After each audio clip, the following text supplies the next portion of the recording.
1 cup ರವೆ ಇದ್ದರೆ ಸಾಕು ಇಷ್ಟೊಂದು ಟೇಸ್ಟಿಯಾಗಿರೋ ಪಡ್ಡುನ ಮಾಡ್ಕೋಬೋದು. ನಿಮಗೂ ಗೊತ್ತಿತ್ತಾ? ಮಕ್ಕಳಿಗೂ ಇಷ್ಟ ಆಗಬೇಕು, ಹಾಗೆ ಮಕ್ಕಳಿಗೆ ಹೆಲ್ದಿಯಾಗಿ ಕೂಡ ಇರಬೇಕು. ನಮಗೂ ಅಡುಗೆ ಮಾಡೋಕ್ಕೆ ಕೂಡ ಈಸಿಯಾಗಿ ಇನ್ಸ್ಟೆಂಟಾಗಿ ಮಾಡೋ ಹಾಗಿರಬೇಕು. ಈ ರುಚಿಯಾದ ದಿಢೀರ್ ಪಡ್ಡು ನೋಡೋಕ್ಕೂ ಚಂದ, ತಿನ್ನೋಕ್ಕೂ ಚಂದ, ಮಕ್ಕಳಿಗಂತೂ ಇನ್ನೂ ಚಂದ. ಇನ್ಸ್ಟೆಂಟಾಗಿ 10 ನಿಮಿಷದಲ್ಲಿ ಈಸಿಯಾಗಿ ಪಡ್ಡು ಮಾಡ್ಕೋಬೇಕಾ? ಹಾಗಾದರೆ ನಾನು ಇವತ್ತು ಮಾರ್ನಿಂಗ್ ಬ್ರೇಕ್ಫಾಸ್ಟ್ಗೆ ಅಂತ ಪಡ್ಡು ಮಾಡಿದ್ದೆ. ಹೇಗೆ ಬಂತು ಅಂತ ನಿಮಗೂ ಹೇಳಬೇಕಾ? Hi everyone, welcome back to Swati's kitchen. ನೀವು ನೋಡ್ಬೋದು ಎಷ್ಟು ಚೆನ್ನಾಗಿ ಬಂದಿದೆ ಪಡ್ಡು ಅಂತ.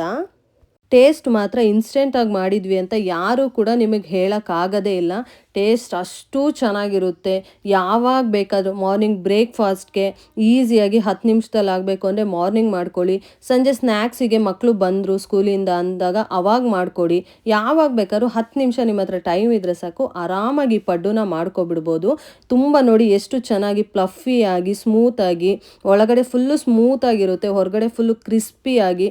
ಮಕ್ಕಳು ಇದನ್ನು ತುಂಬ ಇಷ್ಟಪಟ್ಟು ತಿಂತಾರೆ. ಇದಕ್ಕೆ ಸೈಡ್ಸ್ ಆಗಿ ಚಟ್ನಿ ಬೇಕು, ಸಾಂಬಾರು ಬೇಕು ಅಂತ ಏನಿಲ್ಲ. ಆರಾಮಾಗಿ ಇದೊಂದು ಪಡ್ಡುನೇ ತಿನ್ಕೊಬಿಡ್ಬೋದು. ಇದ್ರ ಜೊತೆ ಒಂದು ಸ್ಪೂನಷ್ಟು ತುಪ್ಪ ಹಾಕೊಂಡು ತಿಂದರೆ ಅಂತೂ ಆಹಾ ಸಖತ್ತಾಗಿರುತ್ತೆ ಟೇಸ್ಟ್ ಮಾತ್ರ. ನಾನು ನಿಮಗೆ ತೋರಿಸ್ತಾ ಆಗಾಗೆ ಒಂದೊಂದೇ ಪಡ್ಡುನ ತಿನ್ಕೊತಾನೇ ಇದ್ದೀನಿ. ನೋಡಿದ್ರೇ ಬಾಯಲ್ಲಿ ನೀರು ಬರ್ತಿತ್ತಲ್ವ, ಯಾಕೆ ಬಿಡಬೇಕು, ಅದಕ್ಕೆ ನಾನೇ ತಿನ್ಕೊಂಡ್ಬಿಟ್ಟೆ. ನೋಡಿ ನಾನು ಹೇಗೆ ಮಾಡಿದೆ ಅಂತ ತೋರಿಸ್ತೀನಿ. ಇಷ್ಟೇ ನೋಡಿ ಆ ಇಂಗ್ರೀಡಿಯೆಂಟ್ಸ್. ಈಗ ಹೇಗೆ ಮಾಡಿದೆ ನೋಡೋಣವಾ? 1 ಕಪ್ಪಷ್ಟು ರವೆ ತೊಗೊಂಡಿದ್ದೀನಿ, ಬಾಂಬೆ ರವೆ ತೊಗೊಂಡಿದ್ದೀನಿ. ನೀವು ಇದು ಬೇಡ ಅಂದರೆ ಚಿರೋಟಿ ರವೆ ಕೂಡ ತೊಗೊಳ್ಬೋದು. ನೆಕ್ಸ್ಟು 1 ಟೇಬಲ್ ಸ್ಪೂನಷ್ಟು ಅಕ್ಕಿ ಹಿಟ್ಟನ್ನ ತೊಗೊಂಡಿದ್ದೀನಿ. ನೆಕ್ಸ್ಟು 1 ಚಿಟಿಕೆಯಷ್ಟು ಈನೋನ ತೊಗೊಳ್ಬೇಕಾಗುತ್ತೆ. ನಾನಿಲ್ಲಿ ಇಷ್ಟೊಂದೆಲ್ಲ ಯೂಸ್ ಮಾಡಿಲ್ಲ, ಒಂದು ಸ್ವಲ್ಪ ಅಷ್ಟೇ, ಒಂದು ಚಿಟಿಕೆಯಷ್ಟೇ ಯೂಸ್ ಮಾಡಿದ್ದೀನಿ. ಆಮೇಲೆ 1 ಕಪ್ಪಷ್ಟು ಈರುಳ್ಳಿ, ಒಂದು 1/2 ಕಪ್ಪಷ್ಟು ನವಿಲುಕೋಸನ್ನ ತುರಿದು ಬಿಟ್ಟು ನೀರನ್ನು ಹಿಂಡು ಬಿಟ್ಟು ಇಟ್ಕೊಂಡಿದ್ದೀನಿ. ಒಂದು 1/2 ಕಪ್ಪಷ್ಟು ಕೊತ್ತಂಬರಿ, ಆಫ್ ಇಲ್ಲ, ಇದರಲ್ಲಿ ಒಂದು ಕಾಲಿದೆ ನೋಡಿ. ಒಂದು 2 ಟೇಬಲ್ ಸ್ಪೂನಷ್ಟು ಕೊತ್ತಂಬರಿ ಸೊಪ್ಪು, ಒಂದು 7ರಿಂದ 8 ಕರಿಬೇವಿನ ಎಲೆಗಳನ್ನ ಕಟ್ ಮಾಡಿ ಇಟ್ಕೊಂಡಿದ್ದೀನಿ. ಒಂದು ಅರ್ಧ ಕಪ್ಪಷ್ಟು ಕ್ಯಾರೆಟ್ ತುರಿ, ಹಸಿರು ಮೆಣಸಿನ್ಕಾಯಿ ಒಂದೇ ಒಂದು ತೊಗೊಂಡಿದ್ದೀನಿ. ನನ್ನ ಮಕ್ಕಳು ಖಾರ ತಿನ್ನಲ್ಲ, ಸೊ ಒಂದು ಹಸಿರು ಮೆಣಸಿನ್ಕಾಯಿಗೆ ಒಂದು 1/2 ಇಂಚಷ್ಟು ಶುಂಠಿನ ತುರಿದು ಎತ್ತಿಟ್ಕೊಂಡಿದ್ದೀನಿ. ಅದ್ರ ಜೊತೆ 1/2 ಕಪ್ಪಷ್ಟು ಮೊಸರನ್ನ ಇಲ್ಲಿ ಆ್ಯಡ್ ಮಾಡ್ಕೋಬೇಕಾಗುತ್ತೆ. ನೆಕ್ಸ್ಟ್ ಇದರಲ್ಲಿ ನಾನು ಒಗ್ಗರಣೆಗೆ ಎಣ್ಣೆ, ಸಾಸಿವೆ, ಜೀರಿಗೆ, 1 ಸ್ಪೂನಷ್ಟು ಕಡಲೆಬೇಳೆ ಕೂಡ ಇದರಲ್ಲಿ ಆ್ಯಡ್ ಮಾಡ್ಕೊಂಡಿದ್ದೀನಿ. ಇಷ್ಟೇ ನೋಡಿ ಆ ಇಂಗ್ರೀಡಿಯೆಂಟ್ಸ್. ಇದು ಬಿಟ್ಟು ಏನೂ ಇಲ್ಲ, ಆರಾಮಾಗಿ ನೀವು ಮಾಡ್ಕೊಡ್ಬಿಡ್ಬೋದು.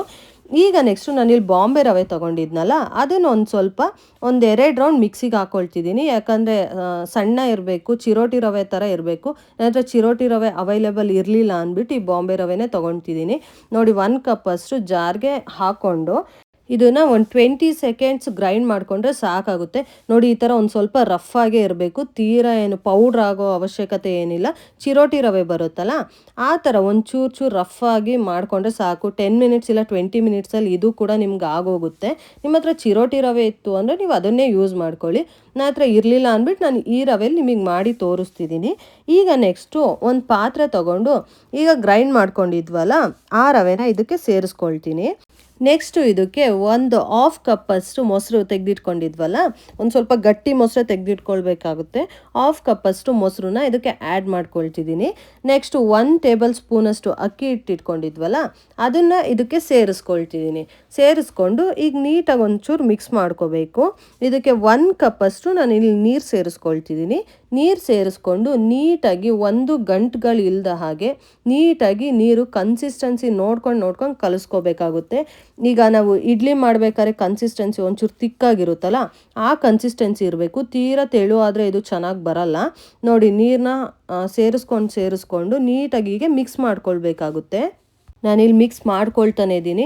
ಆಲ್ಮೋಸ್ಟ್ 1 ನಿಮಿಷದಿಂದ ನಾನು ಈ ಥರ ನೋಡಿ ಕೈ ಬಿಡ್ದಾಗೆ ನೀಟಾಗಿ ಮಿಕ್ಸ್ ಮಾಡ್ಕೊಂಡಿದ್ದೀನಿ. ಇದೇನು ಗಂಟೆ ಆಗಲ್ಲ, ಯಾಕಂದರೆ ರವೆ ಅಲ್ವಾ, ಅದಕ್ಕೆ ನೀಟಾಗಿ ಹಿಂಗೆ ಮಿಕ್ಸ್ ಮಾಡ್ಕೋಬೇಕು.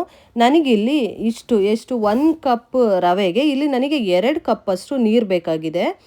ನಿಮಗೆ ಈಗ ಕನ್ಸಿಸ್ಟೆನ್ಸಿ ನೋಡ್ಕೊಂಡು ಹಾಕೋಬೇಕಾಗುತ್ತೆ. ಒಂದೊಂದು ರವೆ ಒಂಚೂರು ಜಾಸ್ತಿನೇ ನೀರು ಇಡಿಸ್ಬೋದು. ಈಗ ಒಂದೊಂದು ಥರ ರವೆಗಳಿಗೆ ಒಂದು ಸ್ವಲ್ಪ ಕಮ್ಮಿನೇ ನೀರು ಇಡಿಸ್ಬೋದು. ಅದು ರವೆ ಮೇಲೆ ಡಿಪೆಂಡ್ ಆಗಿರುತ್ತೆ, ರವೆ ಯಾವ ಥರ ಇರುತ್ತೆ ಆ ಥರ. ನೋಡಿ ಇಲ್ಲಿ ನಾನಿಲ್ಲಿ ರುಚಿಗೆ ತಕ್ಕಷ್ಟು ಉಪ್ಪನ್ನ ಹಾಕ್ಕೊಂಡು ಮಿಕ್ಸ್ ಮಾಡ್ಕೊಳ್ತಿದ್ದೀನಿ. ನಮ್ಮ ಮನೇಲಿ ಯೂಶಲಿ ನಾವು ಯಾವಾಗಲೂ ಪಿಂಕ್ ಸಾಲ್ಟ್ನೇ ಯೂಸ್ ಮಾಡೋದು. ಸೊ ನಾನು ಪಿಂಕ್ ಸಾಲ್ಟ್ ಹಾಕ್ಕೊಳ್ತಿದ್ದೀನಿ. ನಿಮ್ಮ ಹತ್ರ ಯಾವ ಸಾಲ್ಟ್ ಇದೆ ನೀವು ಅದನ್ನು ಹಾಕ್ಕೊಂಡು ಮಿಕ್ಸ್ ಮಾಡ್ಕೊಂಡು ಇಟ್ಕೊಳ್ಳಿ. ಈಗ ಇದು ಆಗಿದೆ. ಈಗ ನಾನು ಸೈಡಲ್ಲಿ ಆಗಲೇ ಎಲ್ಲ ಹೆಚ್ಚಿಟ್ಕೊಂಡಿದ್ವಲ್ಲ ತರಕಾರಿನೆಲ್ಲ ಅದನ್ನು ಈಗ ಒಂಚೂರು ರೋಸ್ಟ್ ಮಾಡಿಕೊಂಡು ಬರೋಣ. ನಿಮಗೆ ಯಾವ ತರಕಾರಿ ಬೇಕಾದ್ರೂ ಇದರಲ್ಲಿ ಯೂಸ್ ಮಾಡ್ಕೊಳ್ಬೋದು. ಮಕ್ಕಳಿಗಂತೂ ಗೊತ್ತೇ ಆಗಲ್ಲ. ಈಗ ಎಷ್ಟೋ ಮಕ್ಕಳು ತರಕಾರಿನೇ ತಿನ್ನಲ್ಲ. ಅವರಿಗೆ ನೀವು ಆರಾಮಾಗಿ ಈ ಥರ ತುರಿದು ಹಾಕಿಬಿಟ್ರೆ ಎಲ್ಲ ತರಕಾರಿನೂ ಅವ್ರು ಆರಾಮಾಗಿ ತಿನ್ಕೊಬಿಡ್ತಾರೆ. ಹೆಲ್ದಿಯಾಗಿ ಕೂಡ ಇರುತ್ತೆ, ಆರೋಗ್ಯಕ್ಕಂತೂ ತುಂಬ ಒಳ್ಳೆಯದು. ಅಯ್ಯೋ ಈನೋ ಯೂಸ್ ಮಾಡಿದ್ದೀವಲ್ಲ ಅಂತ ನೀವು ಕೇಳ್ಬೋದು. ಈನೋ ಕೂಡ ಆರಾಮಾಗಿ ಇವಾಗ ಗ್ಯಾಸ್ಟ್ರಿಕ್ ಆದರೆ ಯಾರು ಬೇಕಾದ್ರೂ ತೊಗೊಳ್ತಾರೆ. ಅದಕ್ಕೆ ನಾನಿಲ್ಲಿ ಈನೋ ಯೂಸ್ ಮಾಡ್ತೀನಿ, ಸೋಡಾ ಏನು ಯೂಸ್ ಮಾಡಲ್ವಲ್ಲ, ಅದಕ್ಕೆ ಈನೋ ಯೂಸ್ ಮಾಡೋದ್ರಿಂದ ಯಾರು ಬೇಕಾದ್ರೂ ಇದನ್ನು ತಿನ್ಬೋದು, ಯಾವುದೇ ಗ್ಯಾಸ್ಟ್ರಿಕ್ ಕೂಡ ಆಗಲ್ಲ. ನೋಡಿ ನಾನಿಲ್ಲಿ 2 ಟೇಬಲ್ ಸ್ಪೂನಷ್ಟು ಎಣ್ಣೆ ಹಾಕ್ಕೊಂಡಿದ್ದೀನಿ. ಅದಕ್ಕೆ ನೆಕ್ಸ್ಟು 1 ಟೇಬಲ್ ಸ್ಪೂನಷ್ಟು ಕಡಲೆಬೇಳೆನ ಯೂಸ್ ಮಾಡ್ಕೊಳ್ತಿದ್ದೀನಿ. ಕಡಲೆಬೇಳೆ ಇದ್ದರೆ ಮಕ್ಳಿಗೆ ಇಷ್ಟ ಆಗುತ್ತೆ, ಸೊ 1 ಟೇಬಲ್ ಸ್ಪೂನಷ್ಟೇ ಹಾಕ್ಕೊಳ್ತಿದ್ದೀನಿ. ಈಗ ನೆಕ್ಸ್ಟು 1/2 ಟೇಬಲ್ ಸ್ಪೂನಷ್ಟು ಸಾಸಿವೆ ಹಾಕಿದ್ದೀನಿ. ಒಂದು ಸ್ವಲ್ಪ ಅಷ್ಟೇ ಜೀರಿಗೆ ಹಾಕ್ಕೊಂಡು ಫ್ರೈ ಮಾಡ್ಕೋಬೇಕು. ಈಗ ಇದೊಂದು ಸ್ವಲ್ಪ ಆಗಿದ ತಕ್ಷಣವೇ ಇದಕ್ಕೆ ಈಗೆಲ್ಲ ತುರಿದಿಟ್ಕೊಂಡಿದ್ವಲ್ಲ ಅದನ್ನೆಲ್ಲ ಇದಕ್ಕೆ ಸೇರಿಸ್ಕೋಬೇಕು. ನಾನು ಫಸ್ಟೇ ಈಗ ಎಣ್ಣೆಲೆ ಮೆಣಸಿನ್ಕಾಯಿನ ಹಾಕ್ಕೊಳ್ತಿದ್ದೀನಿ, ಯಾಕಂದರೆ ಬಾಯಿಗೆ ಸಿಗಬಾರ್ದಲ್ವ. ಬಾಯಿಗೆ ಸಿಗಬಾರ್ದು ಅಂದರೆ ಈ ಥರ ಎಣ್ಣೆ ಒಳಗೆ ರೋಸ್ಟ್ ಆಗೋಕ್ಕೆ ಬಿಟ್ಬಿಡಿ. ಆವಾಗ ಇದು ಬಾಯಿಗೂ ಸಿಗಲ್ಲ, ಖಾರ ಸಿಕ್ಕಿದಾಗ ಖಾರನೂ ಅನಿಸಲ್ಲ. ಮಕ್ಕಳು ಕಡಿಮೆ ಖಾರ ಇಷ್ಟಪಡೋದ್ರಿಂದ ನಾನು ಒಂದೇ ಒಂದು ಮೆಣಸಿನ್ಕಾಯಿ ಯೂಸ್ ಮಾಡಿದ್ದೀನಿ. ನೆಕ್ಸ್ಟು ಕರಿಬೇವು ಕಟ್ ಮಾಡ್ಕೊಂಡು ಇಟ್ಕೊಂಡಿದ್ವಲ್ಲ ಅದನ್ನು ಇದಕ್ಕೆ ಹಾಕ್ಕೊಳ್ತಿದ್ದೀನಿ. ನೆಕ್ಸ್ಟು 1/2 ಕಪ್ಪಷ್ಟು ಕ್ಯಾರೆಟ್ ತುರಿದಿಟ್ಕೊಂಡಿದ್ವಲ್ಲ ಅದನ್ನು ಇದಕ್ಕೆ ಹಾಕ್ಕೊಳ್ತಿದ್ದೀನಿ. ಅದನ್ನು ಒಂಚೂರು ಕ್ರಿಸ್ಪಿ ಆಗೋವರೆಗೂ ಫ್ರೈ ಮಾಡಿಕೊಂಡ್ರೆ ಸಾಕಾಗುತ್ತೆ. ಈಗ ನೆಕ್ಸ್ಟು 1 ಕಪ್ಪಷ್ಟು ಈರುಳ್ಳಿ ಹೆಚ್ಚಿಟ್ಕೊಂಡಿದ್ವಲ್ಲ ಅದನ್ನು ಇದಕ್ಕೆ ಸೇರಿಸ್ಕೊಳ್ತಿದ್ದೀನಿ. ತುಂಬ ಸಣ್ಣಕ್ಕೆ ಹೆಚ್ಚಿಟ್ಕೋಬೇಕು, ಆವಾಗ ರುಚಿ ತುಂಬ ಚೆನ್ನಾಗಿರುತ್ತೆ. ನೋಡಿ ಅದನ್ನು ಇದಕ್ಕೆ ಹಾಕ್ಕೊಳ್ತಿದ್ದೀನಿ. ಇದೇನು ಜಾಸ್ತಿ ಫ್ರೈ ಮಾಡೋ ಅವಶ್ಯಕತೆ ಏನಿಲ್ಲ, ನಮಗಿದು ಆಮೇಲೆ ತುಂಬ ಬಾಯಿಗೆ ಸಿಗ್ದಂಗೆ ಆಗಿಬಿಡುತ್ತೆ. ಒಂದು 30 ಸೆಕೆಂಡ್ ಈಗ ಮಿಕ್ಸ್ ಮಾಡಿಕೊಂಡ್ರೆ ಸಾಕಾಗುತ್ತೆ. ನೆಕ್ಸ್ಟ್ ಇದಕ್ಕೆ ನಾವು ಏನು ತುರಿದಿಟ್ಕೊಂಡಿದ್ವಲ್ಲ ನವಿಲುಕೋಸು ಅದನ್ನು ಇದಕ್ಕೆ ಆ್ಯಡ್ ಮಾಡ್ಕೊಳ್ಬೇಕಾಗುತ್ತೆ. ನೋಡಿ ಹಾಕ್ಕೊಳ್ತಿದ್ದೀನಿ. ಹಾಕ್ಕೊಂಡು ಒಂದೊಳ್ಳೆ ಮಿಕ್ಸ್ ಕೊಡಬೇಕು. ಅದರಲ್ಲಿ ಹಸಿ ವಾಸನೆ ಇರುತ್ತಲ್ಲ ಕೋಸಿಂದು, ಇದು ನವಿಲುಕೋಸಿನ ಹಸಿ ವಾಸನೆ ಎಲ್ಲ ಹೋಗೋವರೆಗೂ ಈಗ ಒಂದು ನಿಮಿಷ ಇದನ್ನು ಫ್ರೈ ಮಾಡಿಕೊಂಡ್ರೆ ಸಾಕಾಗುತ್ತೆ. ಇಲ್ಲಿ ನೀವು ಬೇಕಾದ್ರೆ ಕ್ಯಾಪ್ಸಿಕಮ್ ಕೂಡ ಸಣ್ಣದಾಗಿ ಹೆಚ್ಚಿ ಯೂಸ್ ಮಾಡ್ಕೋಬೋದು, ಇಲ್ಲ ತುರ್ಕೊಂಡು ಹಾಕೊಂಡ್ರು ಓಕೆನೆ. ಎಲೆಕೋಸು ಯೂಸ್ ಮಾಡ್ಕೋಬೋದು ಸಣ್ಣಕ್ಕೆ ಹೆಚ್ಚಿ. ಬೀನ್ಸ್ ಕೂಡ ಈಗ ಮಕ್ಕಳು ಏನು ಹೇಳಿ ತರಕಾರಿನೇ ತಿನ್ನಲ್ಲ ಅಂಥ ಮಕ್ಕಳಿಗೆ ಚಿಕ್ಕದಾಗಿ ಬೀನ್ಸ್ ಹೆಚ್ಚಿ ಈ ಥರ ಎಣ್ಣೆಲಿ ಫ್ರೈ ಮಾಡಿಕೊಂಡ್ರು ಗೊತ್ತಾಗಲ್ಲ. ಆಲೂಗೆಡ್ಡೆ ಬೇಕಾದ್ರೂ ನೀವು ಇಲ್ಲಿ ಬೇಯಿಸಿ ಹಾಕ್ಕೊಳ್ಬೋದು. ಸೊಪ್ಪು ಈಗ ಮೆಂತ್ಯ ಸೊಪ್ಪು ಸಣ್ಣಕ್ಕೆ ಹೆಚ್ಚು ಹಾಕೋಬೋದು, ಸಬ್ಸಿಗೆ ಸೊಪ್ಪು ಯೂಸ್ ಮಾಡ್ಬೋದು, ಅದು ಟೇಸ್ಟ್ ಕೂಡ ತುಂಬ ಚೆನ್ನಾಗಿರುತ್ತೆ. ನಾನಿಲ್ಲಿ ಶುಂಠಿ ಏನಕ್ಕೆ ಯೂಸ್ ಮಾಡಿದ್ದೀನಿ ಅಂದರೆ ಮಕ್ಕಳಿಗೆ ಡೈಜೆಷನ್ಗೆಲ್ಲ ತುಂಬ ಶುಂಠಿ ಒಳ್ಳೆಯದು, ಅದಕ್ಕೆ ನಾನು ಶುಂಠಿ ಕೂಡ ಇದರಲ್ಲಿ ಯೂಸ್ ಮಾಡ್ಕೊಂಡಿರೋದು. ನೀವು ಯಾವ ತರಕಾರಿ ಬೇಕಾದರೂ ಆರಾಮಾಗಿ ನೀವು ಯೂಸ್ ಮಾಡ್ಕೊಳ್ಳಿ, ತುಂಬ ಚೆನ್ನಾಗಿರುತ್ತೆ. ಟೇಸ್ಟಲ್ಲಿ ಯಾವುದೇ ಡಿಫ್ರೆನ್ಸ್ ಇರಲ್ಲ.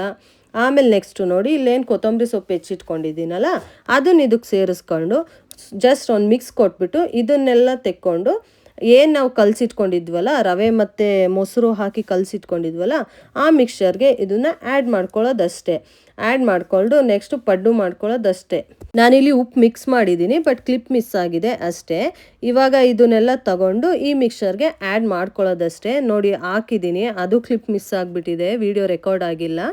ನೆಕ್ಸ್ಟ್ ಈ ಥರ ಒಂದೊಳ್ಳೆ ಮಿಕ್ಸ್ ಕೊಟ್ಕೊಂಡು ಇಡ್ಲಿ ಬ್ಯಾಟರ್ ಕನ್ಸಿಸ್ಟೆನ್ಸಿ ಇದೆ ನೋಡಿ, ಈ ಥರ ಒಂದೊಳ್ಳೆ ಮಿಕ್ಸ್ ಕೊಟ್ಕೊಂಡು ಒಂದು 5 ನಿಮಿಷ ಸೈಡಲ್ಲಿ ಇಟ್ಬಿಡೋಣ.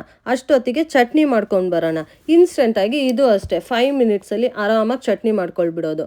ಒಂದು 1/2 ಕಪ್ಪಷ್ಟು ತೆಂಗಿನಕಾಯಿ ತುರಿದು ಒಂದು ಜಾರ್ಗೆ ಹಾಕ್ಕೊಂಡಿದ್ದೀನಿ. ಇದಕ್ಕೊಂದು 3 ಒಣಗಿರೋ ಮೆಣಸಿನ್ಕಾಯಿನ ಈ ಥರ ಒಂದು ಸ್ವಲ್ಪ ಹುರಿದು ಬಿಟ್ಟು ಹಾಕ್ಕೊಳ್ತಿದ್ದೀನಿ.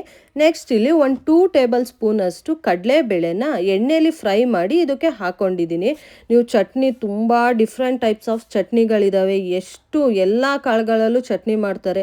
ಬರೀ ತೆಂಗಿನಕಾಯಿ ಹಾಕ್ಕೊಂಡೇ ಚಟ್ನಿ ಮಾಡ್ಕೊಳ್ಬೋದು. ಆಮೇಲೆ ಕಡಲೆ ಬೀಜದ ಚಟ್ನಿ ಮಾಡ್ತಾರೆ, ಬರೀ ಹುರಿಗಡಲೆ ಇಟ್ಕೊಂಡೇ ಚಟ್ನಿ ಮಾಡ್ತಾರೆ. ನಮ್ಮಜ್ಜಿ ನಮಗೆ ಹುರುಳಿಕಾಳು, ಕಡಲೆಕಾಳು, ಉದ್ದಿನಬೇಳೆ, ಉದ್ದಿನಕಾಳು, ಕೊನೆಗೆ ತಡ್ನಿಕಾಳು ಯಾವ ಕಾಳು ಬಿಟ್ಟಿಲ್ಲ. ಯಾಕಂದರೆ ನಾವು ಕಾಳನ್ನ ಅಷ್ಟು ಇಷ್ಟಪಟ್ಟು ನಮ್ಮನೇಲಿ ತಿಂತಿರ್ಲಿಲ್ಲ, ಅದಕ್ಕೆ ನಮ್ಮಜ್ಜಿ ಈ ಥರ ಚಟ್ನಿಗಳನ್ನೆಲ್ಲ ನಮಗೆ ಮಾಡಿಕೊಡೋರು.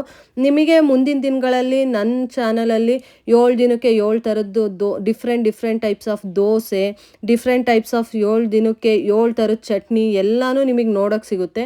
ಪ್ಲೀಸ್ ಸಬ್ಸ್ಕ್ರೈಬ್ ಮಾಡಿ, ಅದಕ್ಕೆ ಲೈಕ್ ಮಾಡಿ ಸಬ್ಸ್ಕ್ರೈಬ್ ಮಾಡಿ ಇಟ್ಕೊಂಡ್ರೆ ಮುಂದಿನ ದಿನಗಳಲ್ಲಿ ನಿಮಗೆ ಎಲ್ಲ ಥರದ್ದು ಚಟ್ನಿಗಳು, ದೋಸೆ ತುಂಬ ರೆಸಿಪೀಸ್ ಇನ್ನೂ ನಾನು ಮಾಡೋದಿದೆ, ನಿಮಗೆ ತೋರಿಸೋದಿದೆ. ನೆಕ್ಸ್ಟ್ ನೋಡಿ, ಇಲ್ಲಿ ಒಂದು 3 ಬೆಳ್ಳುಳ್ಳಿನ ಹಾಕ್ಕೊಂಡೆ, ಒಂದೇ 1 ಇಂಚಷ್ಟು ಶುಂಠಿ. ನೆಕ್ಸ್ಟ್ ನೋಡಿ, ಒಂದು ಸ್ವಲ್ಪ ಉಪ್ಪು ಹಾಕ್ಕೊಂಡಿದ್ದೀನಿ, ಅದು ಪಿಂಕ್ ರಾಕ್ ಸಾಲ್ಟು, ಅದಕ್ಕೆ ನಿಮಗೆ ಕಾಣಿಸ್ತಿದೆ. ಒಂದು ಚಿಟಿಕೆಯಷ್ಟು ನಾನು ಸಕ್ಕರೆನ ಯೂಸ್ ಮಾಡ್ಕೊಂಡಿದ್ದೀನಿ. ಆಮೇಲೆ ಒಂದು ಸ್ವಲ್ಪ ಹುಣ್ಸೆಹಣ್ಣ ಇಲ್ಲಿ ಸೇರಿಸ್ಕೊಳ್ತಿದ್ದೀನಿ. ಈ ಚಟ್ನಿ ಅಂತೂ ಟೇಸ್ಟ್ ಅಂತೂ ತುಂಬಾ ಚೆನ್ನಾಗಿರುತ್ತೆ. ಕಡಲೆಬೇಳೆ ಹಾಕಿರ್ತೀವಲ್ಲ, ಯಾರು ಬೇಕಾದ್ರೂ, ಈಗ ನಮಗೆ ಹೆವಿ ಗ್ಯಾಸ್ಟ್ರಿಕ್ ಅಂತಾರಲ್ಲ, ಅವ್ರು ಕೂಡ ಇದನ್ನು ಆರಾಮಾಗಿ ತಿನ್ಬೋದು, ಅಷ್ಟು ಚೆನ್ನಾಗಿರುತ್ತೆ. ನೆಕ್ಸ್ಟ್ ಇದಕ್ಕೊಂದು ಸ್ವಲ್ಪ ಕೊತ್ತಂಬರಿನ ಆ್ಯಡ್ ಮಾಡ್ಕೊಂಡಿದ್ದೀನಿ. ನೋಡಿ, ಒಂದು ಸ್ವಲ್ಪ ತರ್ತರಿ ಇರೋಂಗೆ ರುಬ್ಕೊಂಡು ಬಂದಿದ್ದೀನಿ, ಫುಲ್ ಏನು ಗ್ರೈಂಡ್ ಮಾಡ್ಕೊಳ್ಳೋಕೆ ಹೋಗಿಲ್ಲ. ನಾನಿಲ್ಲಿ ಒಗ್ಗರಣೆ ಕೂಡ ಇದಕ್ಕೆ ಹಾಕೊಳ್ತಿಲ್ಲ. ಟೇಸ್ಟ್ ಮಾತ್ರ ತುಂಬ ಚೆನ್ನಾಗಿರುತ್ತೆ. ನೀವು ಒಂದ್ಸಲ ಟ್ರೈ ಮಾಡಿ ನೋಡಿ, ಅವಾಗ ನಿಮಗೆ ಗೊತ್ತಾಗುತ್ತೆ ಎಷ್ಟು ಚೆನ್ನಾಗಿ ಬಂದಿದೆ ಈ ಟೇಸ್ಟ್ ಅಂತ. ಈಗ ಚಟ್ನಿ ರೆಡಿ ಇದೆ. ಈ ಕಡೆ ನಾವು ಆಗಲೇ ಮಿಕ್ಸ್ ಮಾಡಿ ಇಟ್ಕೊಂಡಿದ್ವಲ್ಲ, ನೋಡಿ ಅದೊಂಚೂರು ಗಟ್ಟಿ ಆಗಿಬಿಟ್ಟಿದೆ. ಹೀಗೆ ರವೆಯಲ್ಲಿ ನಾವು ಯಾವುದೇ ರೆಸಿಪಿ ಮಾಡಿದ್ರು ಅಷ್ಟೇ ಬೇಗ ಗಟ್ಟಿ ಆಗಿಬಿಡುತ್ತೆ. ಅದಕ್ಕೆ ನಾನಿಲ್ಲಿ ಒಂದು 1/4 ಕಪ್ಪಷ್ಟು ನೀರನ್ನ ಹಾಕ್ಕೊಂಡು ಮಿಕ್ಸ್ ಮಾಡ್ಕೊಳ್ತಿದ್ದೀನಿ. ನೋಡಿ, ಅದು ಇಡ್ಲಿ ಬ್ಯಾಟರ್ ಕನ್ಸಿಸ್ಟೆನ್ಸಿ ಇರಬೇಕು. ತೀರಾ ಗಟ್ಟಿ ಆದರೂ ಅದಷ್ಟು ಚೆನ್ನಾಗಿ ಬರಲ್ಲ, ತುಂಬ ಗಟ್ಟಿ ಅನ್ನಿಸ್ಬಿಡುತ್ತೆ.